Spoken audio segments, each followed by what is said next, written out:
And welcome back to Coast.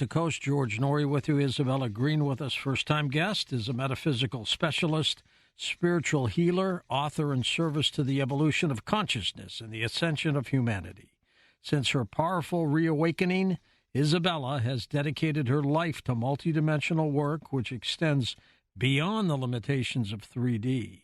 Isabella is certified in hypnosis, Reiki, and life coaching. She reads Akashic records and is an extra-dimensional channeler. Her intuitive and paranormal abilities deepened over a decade of advanced spiritual practices and a pure lifestyle. This has allowed her to create a unique method of remote healing work that she now offers worldwide as well. Her latest book is called Leaving the Trap, How to Exit Reincarnation Cycle. Isabella, welcome to the program. Hi, George. Thank you for having me. It's a pleasure to be here. Looking forward to this. How did this all start for you? It started a long time ago. I've been astral projecting since I was 17 years old until about 25. I had 2 near-death experiences, one of them induced. I've been facilitating healing sessions for 11 years where I was able to observe what happens once the soul gets out of the body, that immediate moment of the soul coming out of the body. I took the quantum healing hypnosis sessions to question the reincarnation cycle and whether I can or cannot get out of it. I've also been listening to others, and I recently, over the last 9 years, been quantum traveling past the astral field and the afterlife dimension. So I've received the view of the bigger picture, so basically tapping into the quantum field of information. And you also must be very spiritual.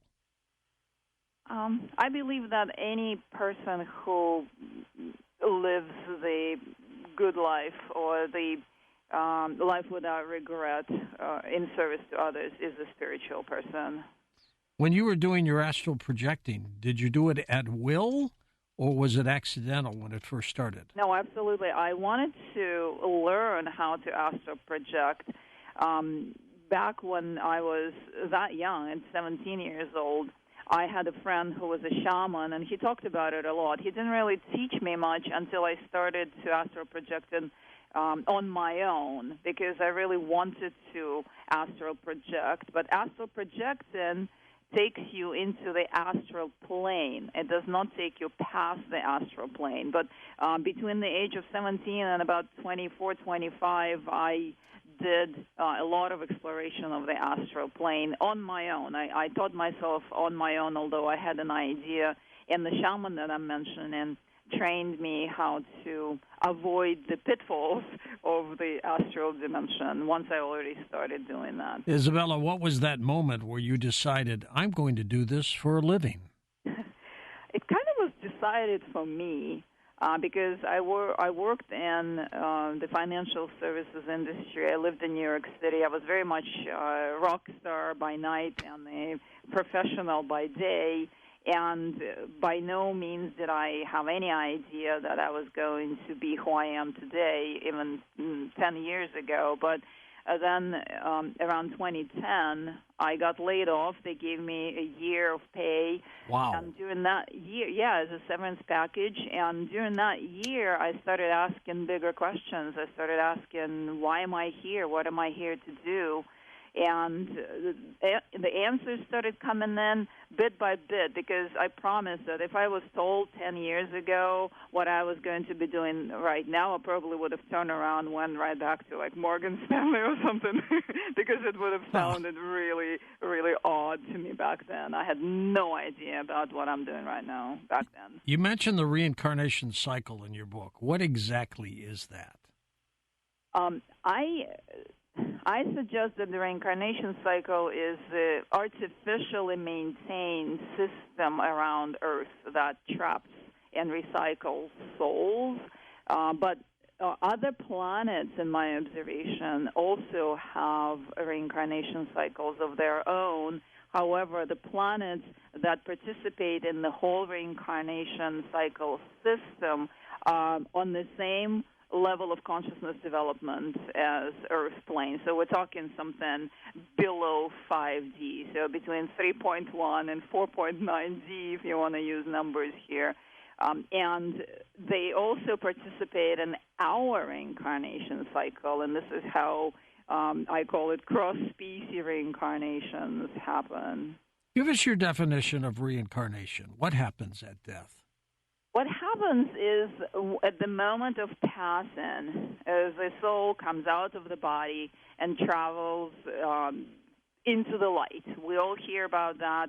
Usually you're being sucked into a tunnel of white light, and that tunnel spits you out into the afterlife dimension, and that dimension is populated by the beings who I call the handlers of the reincarnation cycle. They present you with the life review. Life review, I believe, is based on the Akashic records that are kept around Earth plane, and they show you that you didn't do so good in this lifetime, that you made people suffer, and we all do in one way or another, or whatever, but you're being presented with the idea that you were not good enough in this lifetime and you need to go back and do it better or pay off your karmic lessons.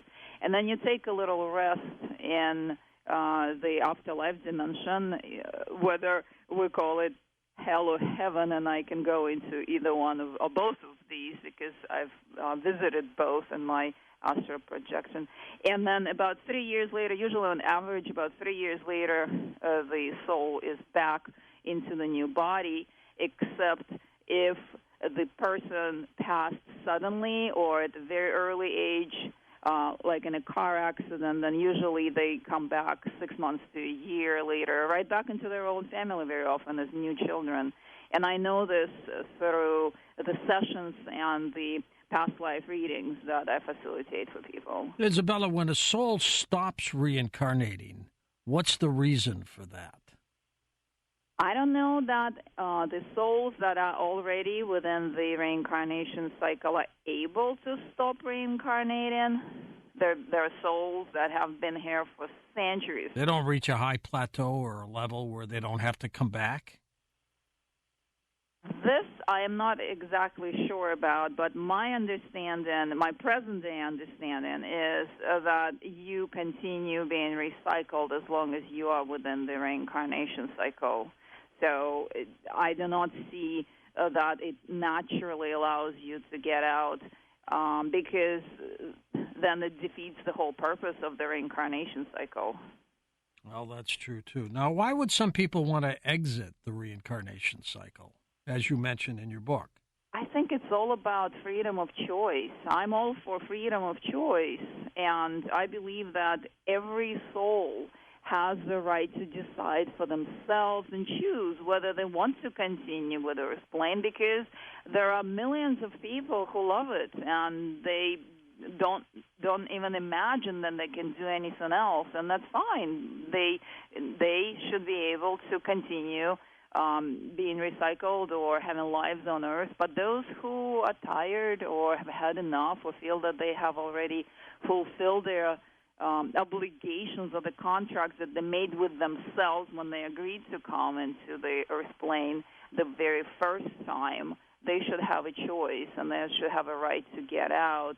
And when you are, whether you are in a near-death experience or you are facing the handlers after your final breath, you're really not presented with a choice at all. They will run you in circles for a while until they find a weak spot, and from that, they make it look as if you made your choice to come back again or to return to the body in case of the near-death experience. We're with Isabella Green. Her book is called Leaving the Trap. Her website is linked up at coasttocoastam.com. It's a remarkable situation. What do you say to people, Isabella, who do not believe in the afterlife? They simply think when you die, that's it. It's over. Well, as we believe it, so it is. But my father was this way, and he recently passed. And I literally was able to communicate with him as soon as he got out of the physical form. And he, from the other side, he told me, wow, now I can see what you were saying all along. Now he believes, right? Yeah, no. I observed where his soul went, and I could very clearly communicate with him. But before he was ready to go, it was obvious because he was deteriorating for a while. And so I kept having this conversation with him. I was telling him, Dad, watch, we're going to be more in touch once you're out of your body than we are now while you're in the body. And he was always laughing like, what are you talking about? He was a hardcore atheist. But, yeah, it happens. So this is what I say. I say, hey, just see what happens. Was he an atheist all his life? Oh, yeah, very much so. I assume his parents were the same, right? Of course, yeah. That's what happens most of the time. But you are convinced the afterlife does exist. You have no doubts. Oh, my goodness. Absolutely. 100,000%. Absolutely. Not only that I have seen it, I've talked to the souls. There's such a phenomenon as disincarnate souls, the ones who got out of the physical form, whose bodies died, but they attached to a living host because they were terrified to end up in hell, or they were just not ready to let go of the physical dimension. And people who have these kind of attachments, auric attachments, they are considered to be possessed or considered to have an entity. And I help people with this kind of situations, and I interview these souls. I ask them what happened and how come they're sticking around. And some have been sticking around for centuries, but through my own near-death experiences, I've observed that there is a very tangible plane around Earth. It's a layer of reality, and it has a very tangible border that separates the rest, separates that layer or that dimension from the higher realms. So if you're trying to go out of body, and you go through astral projecting, then you're going to be bouncing off that ceiling, or it's a feeling like you're stuck in the jello, like that layer is going to hold you there. But if you learn to quantum travel like I did, you just bust right through. As a matter of fact, you bypass that dimension altogether. So I absolutely 100% know that the afterlife dimension exists and what it is like, what heaven is like, or the area that we call heaven where the near-death experiences happen. I can understand you going to heaven to check it out, but what about going to hell? Why would you go there? Well, it's not really what we believe, George. It's not fire and brimstone and people screaming. Well, I would suggest that it's the lower astral plane, and the lower astral plane is very unpleasant because it's populated by the lower consciousness spirits that operate very much on the same level as Earth plane does. Everything is figured out through conflict. There are spirits that harass you or chase you around. There are mazes there. There are spirits of the simpler kind, the kind that are not necessarily friendly to you. And that's the lower astral. And this is where souls land, the souls that were not necessarily of the highest consciousness while still alive. And I believe that this is what we call hell. But heaven is the upper astral, and it's exactly what people describe when they have near-death experiences, because it's transparent and it's like rainbowish light, and there's this music of the spheres. You can feel it.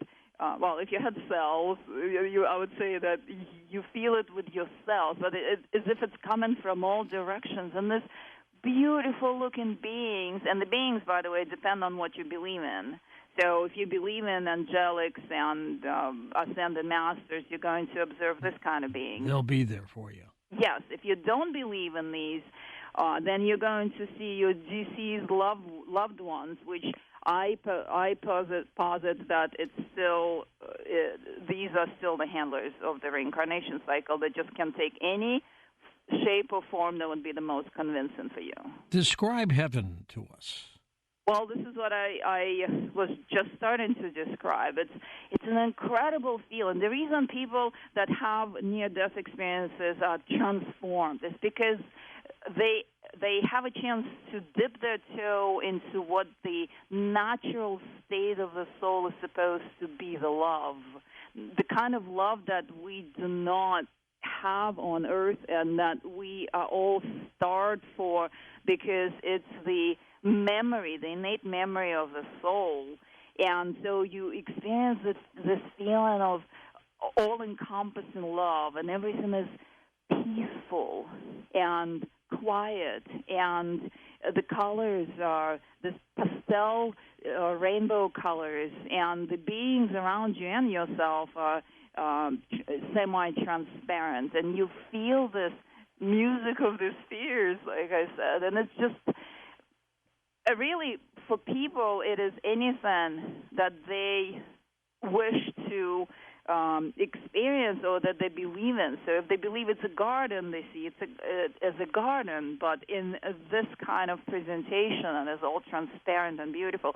And so when human soul is experiences this, and the person comes back after the near-death experience, they feel elevated because it gives them just a glimpse of what the most innate state of the soul really is.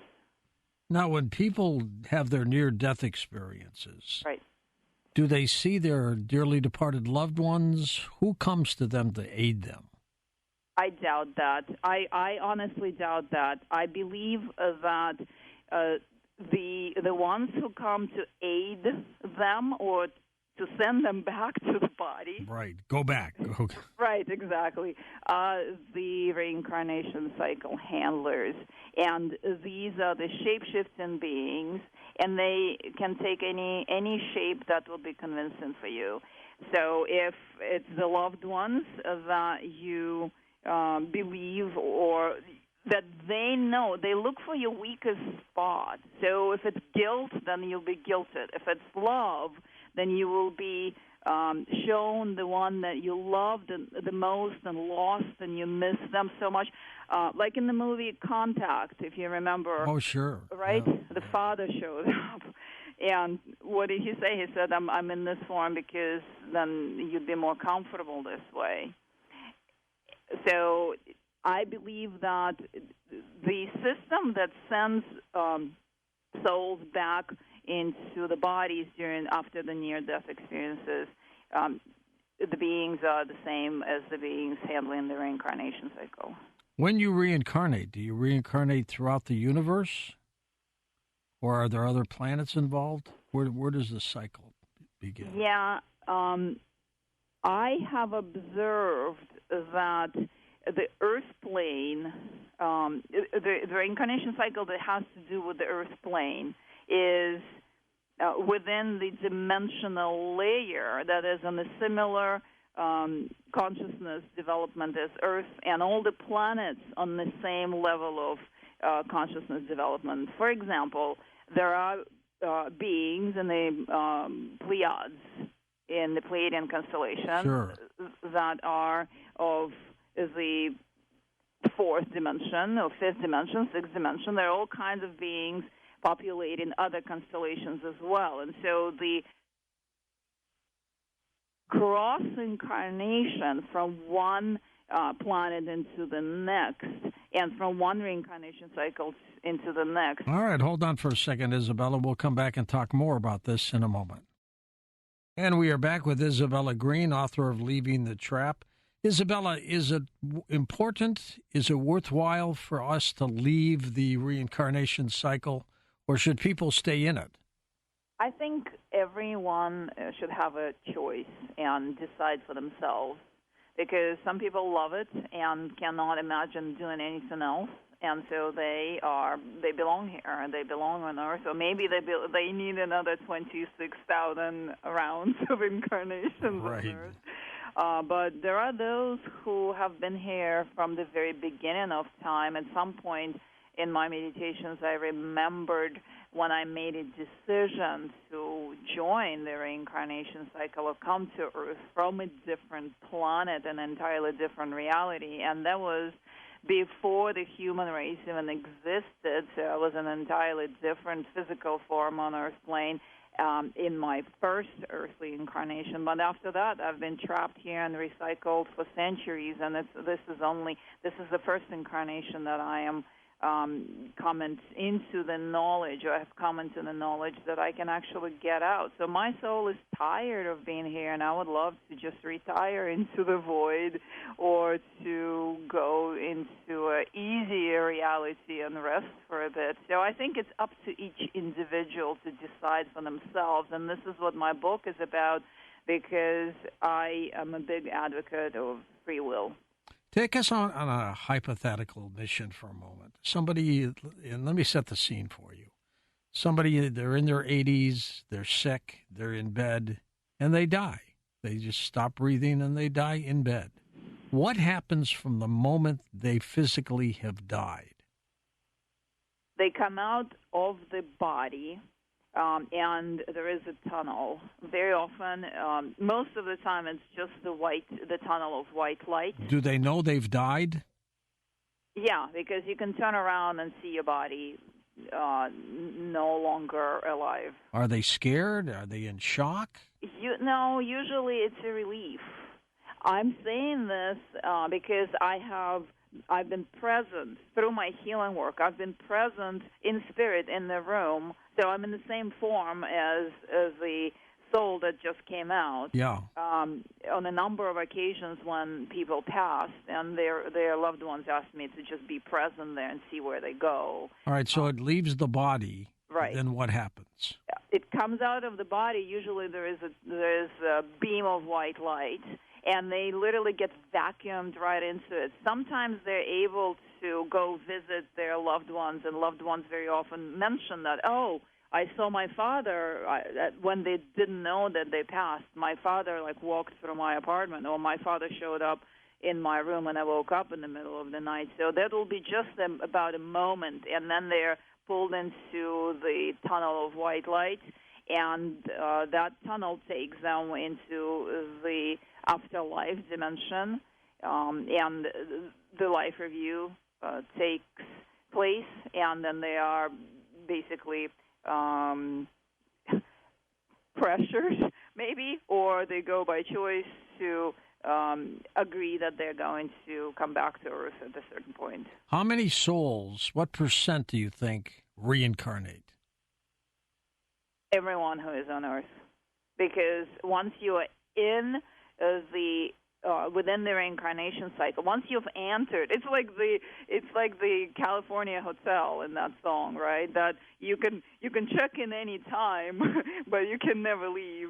So it literally the reincarnation cycle gathers souls, invites souls into itself, and souls from other dimensions and other planets come and join the reincarnation cycle. But once you're within it, unless you know what I know, then you are not able to get out. So everyone who is on Earth is being recycled here. Are some of the souls ever trapped in this cycle and they just can't you say they can't get out? Yeah. Those who want to get out usually are unable to unless they've gone through adequate preparations and made this decision while still alive. You have talked about quantum travel. What is that? Quantum travel is very different from astral projection. So astral projection is pulling the astral body in deep relaxation. The body is very relaxed, and the astral body comes out, and you move within the astral plane within the constraints of time and space, meaning getting from one place to the next takes some time. It doesn't take as much time as in the physical, but you still travel, you still feel the movement within space. With quantum travel is instant, and it's not gentle at all. For me, it happens spontaneously, and it literally you come out of the top of your head like a rocket. Your body shakes like crazy, and then the body is just abandoned. It's barely breathing, and you're elsewhere. And you're instantly in a different reality. You're instantly in the void or in the space or in the state of samadhi that we call that state. And the void is not really a place. It's the state of being. In other words, you have departed Earth and Earth plane and bypassed the astral dimension, and you are now in the higher realms. Do you want to be in the void when you die? I do. This is the most incredible state of being that is possible to experience. So the state of samadhi, or being in the state of the void, is considered to be the highest achievement of the spiritual journey of the human life. But, hey, I've been doing this for 9 years every night because I get up in the middle of the night to go there and through my meditative practices. And it's the state where everything is present and at the same time nothing. Where does God fit into this? This is God. This is God. Yeah, this is what God is. It's the primordial field of information, the energy that creates and sustains worlds. Is it something that is easy to attain for people? You have to work at it for some time. If it was easy, I don't think that the ancient masters would have called it the highest realms. Goal for the spiritual, the whole life of the human being or the spiritual path. But it's doable, and it's doable within a relatively short period of time. I learned the meditative technique and the breath work that took me there for the first time in 2014, and within about a year I was going into the void, and it's easy. Now I quantum travel every night, and I get up to do that because it's the most exciting experience you can have, and you bypass all of the cackaplanes, and you're just in the higher realms, in the highest state of being. And from that space, you can hop anywhere you want to go, and it's instant. It's like teleporting into any reality, any planet, any state of being, any state of consciousness that is outside of 4.9D, beyond 4.9D. And you don't need a spaceship to get there, do you? Exactly right. You don't. It's a fascinating situation. What have you concluded by all of this, Isabella? What have you come to understand about all of this? We're all on different levels of readiness, I think. And for those who are ready, sky is not even the limit. All you need to have is a strong intent and curiosity, and then you're no longer just the earthly thing, but you can have awareness of the multidimensionality of your soul that is having experiences in other worlds simultaneously with the tiny part of you living within the earth plane. And so if you have curiosity and intent, we really are infinite beings, and we can actually become aware of it. This is what I learned. Isabella, how many people on this planet truly get it and understand all of this? I'm not sure, George. I haven't counted. But I know that recently at a conference where I first presented my book, and I mentioned the void, and there was one person out of about 200 present who happened to be a well-known filmmaker who makes films about consciousness.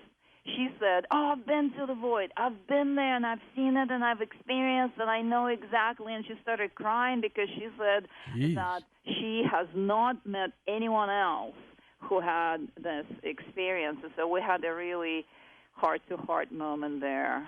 We're going to take calls next hour with Isabella Green about the other side, so jump on board. Her website is linked up at coasttocoastam.com. Where do people get your book, Leaving the Trap?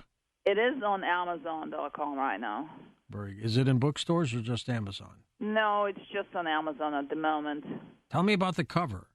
What are we looking at there? Oh, I love this. I love this cover. I came from the Red Planet. This is when I remembered coming to the Earth plane, and I was looking for the piece of art that represented something otherworldly, but yet kind of resembling Earth. And I was just browsing, and I came across the incredible art by a 19-year-old Brazilian artist, Facuzio Creations, I think they're called.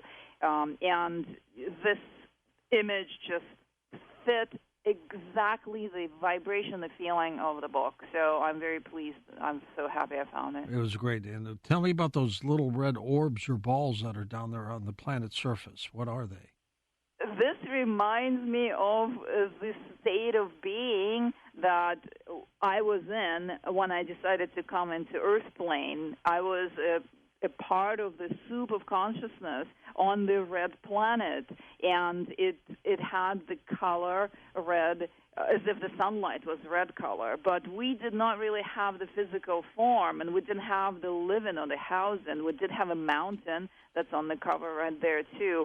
So the little bubbles here, they remind me of that state of being, that fluidity and not being physicalized. Just the way it's represented here, it's perfect. You talk a lot, Isabella, about karma. Tell me about that. Well, karma, I believe that karma is a part of the whole system that prepares the human beings to be more susceptible to accepting the suggestions of the handlers of reincarnation cycle. Well, you remember the old saying, what goes around comes around. Do you believe that? Right, but there are a couple.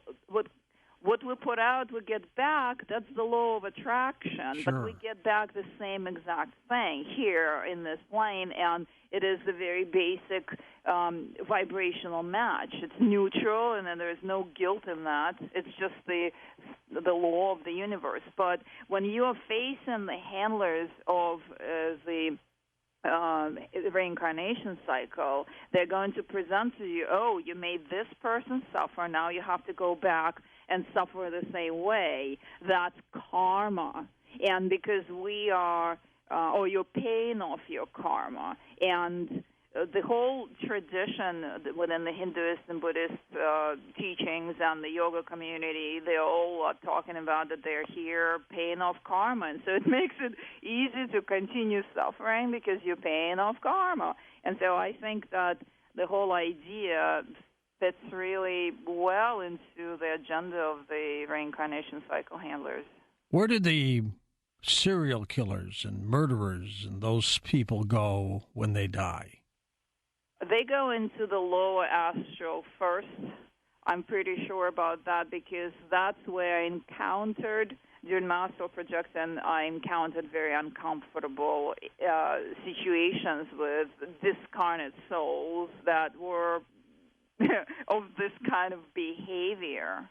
But eventually everyone ends up in the upper astral that is considered heaven. What do you mean everybody? Even them? The scum? Yeah, even them, because there is outside, once you've gone through your life review and you've been shown that, oh, you were a bad boy, you did this was terrible, and now you're going to go back to Earth and pay off karma for another 300 years. You agree? Yes, I do, because I was terrible. That's it. You go and rest a little bit, and then you're back on Earth, and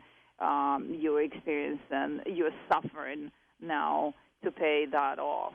Do they do the same thing when they come back again? I mean, if they were serial killers in one life, will they be killers again in the next one? Usually the opposite.